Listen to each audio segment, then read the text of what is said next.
guys, welcome back to our channel Sakri Square. It's me Monica. Salam namaste vanakkam. So ee roju mana data structures tutorial lo mana next class వచ్చేసి performance analysis of an algorithm గురించి తెలుసుకుందాం. So దీన్ని ఎలా అర్థం చేసుకుందాం అంటే ఒక simple example ద్వారా అర్థం చేసుకోవడానికి ట్రై చేద్దాం. Okay, so here I'm trying to travel from one place to another. నేను ఒక ప్లేస్ నుండి ఇంకో ప్లేస్కి ట్రావెల్ చేయాలి అనుకుంటున్నాను. For example let me say that it is a place A and this is a place B. So ఇప్పుడు నేను point ఏ నుండి ప్లేస్ ఏ నుండి ప్లేస్ బికి ట్రావెల్ చేయాలి అనుకుంటున్నాను. So if I wanted to travel from place A to place B, there are n number of vehicles so that I can travel. So there may I can go by bus, or it may be a car, or it may be a aeroplane, or it may be a train, or it may be a ship.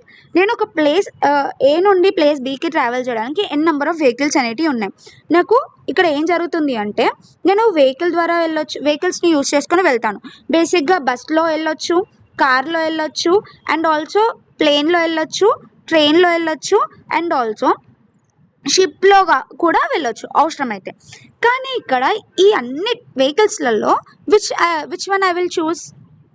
ఏది choose చేస్తాను ఇందులో? Based on our requirement, right? Based on my requirement, నా రిక్వైర్మెంట్ని బట్టి నేను వీటిలో ఏదో ఒక వెహికల్ని చూస్ చేసుకోవడం జరుగుతుంది. ఇప్పుడు for example I have less budget. For example I have only 20 rupees to travel. నా దగ్గర డబ్బులు ఓన్లీ 20 రూపీస్ మాత్రమే ఉన్నాయి ట్రావెల్ చేయడానికి, పాయింట్ ఏ నుండి పాయింట్ బికి ట్రావెల్ చేయడానికి. సో అప్పుడు నేను ఏం చేస్తాను? I choose bus or auto, right? Bus కానీ ఆటోని చూస్ చేసుకుంటాను. ఎందుకంటే విత్ ఇన్ బడ్జెట్లో నేను వెళ్ళాలి అనుకుంటున్నాను. అండ్ నాకు టైం అనేది లైక్ తక్కువ ప్రియారిటీ ఇస్తున్నాను టైంకి. ఎంత లేట్ అయినా పర్లేదు, బట్ విత్ ఇన్ మనీలో నేను వెళ్ళాలి అనుకుంటున్నాను అంటే I choose bus. So in the same way మనకి ఒక ప్రాబ్లమ్ని సాల్వ్ చేయడానికి అంటే ఇక్కడ ఏం చేస్తున్నాం? ఒక బెస్ట్ వెహికల్ని చూస్ చేసుకుంటాం బేస్డ్ ఆన్ అవర్ కన్వీనియంట్. అలాగే ఒక ప్రాబ్లమ్ని సాల్వ్ చేయడానికి మనకి మల్టిపుల్ ఆల్గరిథమ్స్ అనేటివి ఉంటాయి. For example algorithm 1, algorithm 2, algorithm 3 and so on. Algorithm n వరకు మనకి ఒక ప్రాబ్లమ్ని సాల్వ్ చేయడానికి ఉంటాయన్నమాట. ఓకే, సో ఈ ఆల్గరిథమ్స్ అన్నిట్లలో we have multiple algorithms, right? In that we have to choose only the best one. Okay, so A1, A2, algorithm 2, algorithm 3, algorithm 4, algorithm n వరకు ఉన్నాయి. సో ఈ n ఆల్గరిథమ్స్లో what we have to do? We have to choose the best one. ఏదైతే best algorithm ఉందో దాన్ని మనం choose చేసుకోవాలి. Okay, so ఇలా బెస్ట్ ఆల్గరిథమ్ని చూస్ చేసుకోవడానికి మనకి ఎవరు హెల్ప్ చేస్తారు అంటే ఈ పర్ఫార్మెన్స్ అనాలిసిస్ అనేది హెల్ప్ చేస్తుంది. ఓకే, ఎవరు హెల్ప్ చేస్తారు? పర్ఫార్మెన్స్ అనాలిసిస్ హెల్ప్ చేస్తుంది.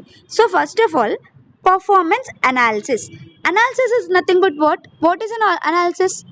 ప్రతిదీ అర్థం చేసుకోవడం, అనలైజ్ చేయడం, ఇంటర్ప్రెట్ చేసేదాన్ని అనాలిసిస్ అని అంటాం.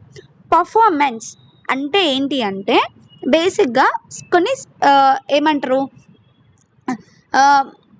అది ఎలా వర్క్ చేస్తుంది అని చెప్పేది.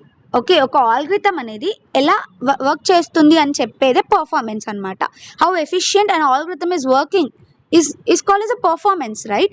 సో హియర్ పర్ఫార్మెన్స్ అనాలిసిస్ అంటే ఎలా వర్క్ చేస్తుంది అని ఇంటర్ప్రెట్ చేసి, అనలైజ్ చేసి ఒక ఓవర్వ్యూ ఇచ్చేదే పర్ఫార్మెన్స్ అనాలిసిస్. ఓకే, ఇది దేనికి చేస్తున్నాం? ఆల్గరిథమ్కి చేస్తున్నాం. ఓకే, సో ఇక్కడ మనకి ఏమని చెప్పాను? Just now what have told you, there are n number of algorithms in order to solve a particular problem. ఒక ప్రాబ్లమ్ని సాల్వ్ చేయడానికి we have n number of algorithms. అందులో what we are doing, we are choosing the best one out by using the performance analysis. Okay, from this what we can say, performance అంటే ఏం చెప్పొచ్చు? So here in this performance analysis ఏం చేస్తుంది? ఈ multiple ఆల్గరిథమ్స్లో particular algorithm ఏది Bairstow చెప్తుంది. అంటే ఏంటి పర్ఫార్మెన్స్ అంటే ఏంటి? ఇక్కడ ప్రతి ఒక్క ఆల్గరిథమ్ గురించి జడ్జ్ చేస్తుంది whether it has a good performance or not. అంటే ఇది బాగా వర్క్ చేయగలుగుతుందా, ఎఫిషియంటా కాదా అని జడ్జ్ చేసేదాన్నే పర్ఫార్మెన్స్ ఆఫ్ ఎన్ ఆల్గరిథమ్ అని అంటాం. So here you can also see the like definition of it. Just I'll read it out. Performance of an algorithm is a process of making evaluative judgment about algorithms అని చెప్తున్నారు. అంటే ఏంటి, ప్రతి ఒక్క ఆల్గ్రిథమ్ గురించి judge చేస్తుంది, how it is working, how efficiently it is working అని. ఇప్పుడు for example let me take an example for this for better understanding. So there is a problem, it has 5 algorithms to solve it. Algorithm 1, algorithm 2 and algorithm 3, algorithm 4 and algorithm 5. So ఇప్పుడు algorithm 1 ఉంది. So algorithm 1 అంటే ఏంటి, దీనికి like ఒక algorithm run చేయాలి అంటే కొంత time పడుతుంది, రైట్? సో ఈ ఆల్గరిథం రన్ చేయాలంటే ఎంత టైం తీసుకుంటుంది, for example 20 minutes. Okay, and ఇది ఎంత మెమొరీ యూస్ చేసుకుంటుంది, మెమొరీ వచ్చేసి ఒకవేళ 30 GB యూస్ చేసుకుంటుంది. ఈ A2 లైక్ ఆల్గరిథం 2 వచ్చేసి నాకేంటి 21 minutesలో ఎగ్జిక్యూట్ అవుతుంది అండ్ 30 MBలో అది స్టోర్ అవుతుంది. అండ్ ఆల్గరిథం 3 వచ్చేసి ఏంటి, నాకు ఓన్లీ 10 minutes మాత్రమే తీసుకుంటుంది, ఎగ్జాక్ట్ సొల్యూషన్ ప్రొవైడ్ చేస్తుంది అండ్ ఆల్సో 20 KBలో అది ఏమవుతుంది, స్టోర్ అనేది మెమొరీ అనేది యూజ్ చేసుకుంటుంది. ఆల్గరిథం 4 వచ్చేసి నాకు 5 minutes మాత్రమే ఎగ్జిక్యూషన్ టైం తీసుకుంటుంది అండ్ 5 KBలో మాత్రమే అది డేటా అనేది స్టోర్ చేసుకుంటుంది. అండ్ ఆల్గరిథం 5 వచ్చేసి జస్ట్ నాకు 2 secondsలో ఎగ్జిక్యూషన్ జరుగుతుంది అండ్ ఆల్సో 2 KBలో ఆ ప్రోగ్రామ్ ఆ ఆల్గరిథం అనేది స్టోర్ అవ్వడం జరుగుతుంది. మెమొరీ అనేది దానికి స్పేస్ అనేది సరిపోతుంది అనమాట. సో ఆ స్టోర్ చేసుకోవడానికి స్పేస్ అనేది సరిపోతుంది. సో ఇలా ప్రతి ఒక్క ఆల్గరిథంని జడ్జ్ చేస్తుంది, అది ఏం చేయగలుగుతుంది అనేసి జడ్జ్ చేసేది పర్ఫార్మెన్స్ అంటాం. ఓకే, సో ఇందులో మనం ఎలా నేను ఇప్పుడు దాకా ఏం చెప్పాను, మనం ప్రతి ఒక ఎన్ నెంబర్ ఆఫ్ ఆల్గరిథమ్స్ ఉంటాయి. In that algorithms we have to choose the best one, right? So మనం ఏ విధంగా బెస్ట్ ఆల్గరిథమ్ని చూస్ చేస్తాం, this is a question for all of us, right? So ఏ విధంగా మనం బెస్ట్ వన్ ఎలా చూస్ చేస్తాము అంటే based on some parameters. We have some parameters. The first parameter is whether the algorithm is providing the exact solution to the problem or not. అంటే ఒక ప్రాబ్లంకి మనం చూస్ చేసుకున్న ఆల్గరిథం ఎన్ నెంబర్ ఆఫ్ ఆల్గరిథమ్స్లో దానికి exact solution ఇస్తుందా లేదా. And the next one is ఏంటి, ఈజీగా అర్థమవుతుందా లేదా, అందరికీ ఆల్గరిథం ఈజీగా అర్థమవుతుందా లేదా, దాని ఇంప్లిమెంటేషన్ ఈజీగా ఉందా లేదా. అండ్ ఆల్సో ఇక్కడ ఏంటి, ఎంత మెమొరీ అది యూస్ చేసుకుంటుంది అండ్ ఆల్సో ఎంత టైం తీసుకుంటుంది ఆల్గరిథంను ఎగ్జిక్యూట్ చేయడానికి. ఇవన్నీ పారామీటర్స్ని మనం కన్సిడర్ చేస్తాం. మేజర్గా పర్ఫార్మెన్స్ అనాలిసిస్ ఆఫ్ అన్ ఆల్గరిథంలో మనం ఎక్కువ దేనిపైన ఫోకస్ చేస్తాము అంటే we are going to focus mainly on 2 things, that is space and another one is time. Time పైన స్పేస్ పైన ఎక్కువ ఫోకస్ చేస్తాం. So we can say that if there is a less amount of space that is taken by an algorithm and it is and also less amount of time to execute the algorithm, then we can say that it has the highest performance.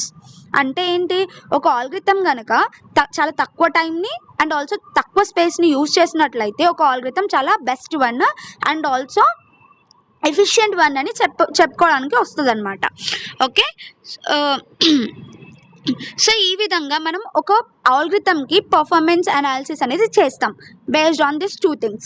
So ఇప్పుడు మనం ఏంటి అంటే ఇంకా బెటర్గా from this మనం ఏమని చెప్పొచ్చు, performance analysis అంటే మనం ఏమని చెప్పొచ్చు అంటే performance analysis of an algorithm is a process of calculating space and time requirement by that algorithm.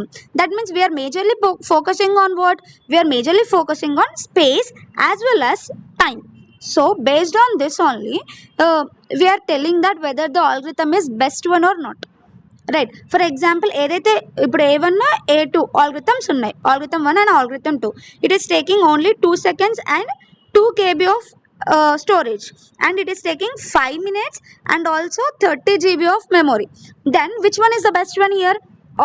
Absolutely A1 is the best one. It has a more efficient algorithm because it has more performance. So from this what we are calculating here, we are calculating the space as well as the time. So that is the reason why what we are trying to tell here. So అందుకే మనం ఇక్కడ ఏమని చెప్తున్నాము, performance analysis అనేది process of calculating space as well as the time requirement of that particular algorithm. So in our next class we will learn more detailed about space complexity as well as the time complexity. ఇంకా detail గా space complexity అంటే ఏంటి, ఎలా మెమొరీని అది ఒక particular algorithm ఎలా తీసుకుంటుంది, and టైంని ఎలా మనం అనాలిసిస్ చేస్తున్నాం, ఏ విధంగా మనం అనాలిసిస్ చేస్తున్నామో, ఎలా ఎగ్జిక్యూట్ చేస్తుంది, ఎంత టైం తీసుకుంటుంది ఆల్గోరిథం, ఇదంతా మనం నెక్స్ట్ వీడియోస్లో తెలుసుకుందాం. సో మీకు కనుక నా వీడియో నచ్చినట్లయితే like, share and subscribe. And if you have any doubts, please comment in the comment section and don't forget to hit the bell icon. And thanks a lot. Thank you for your support. Thank you lot. Bye.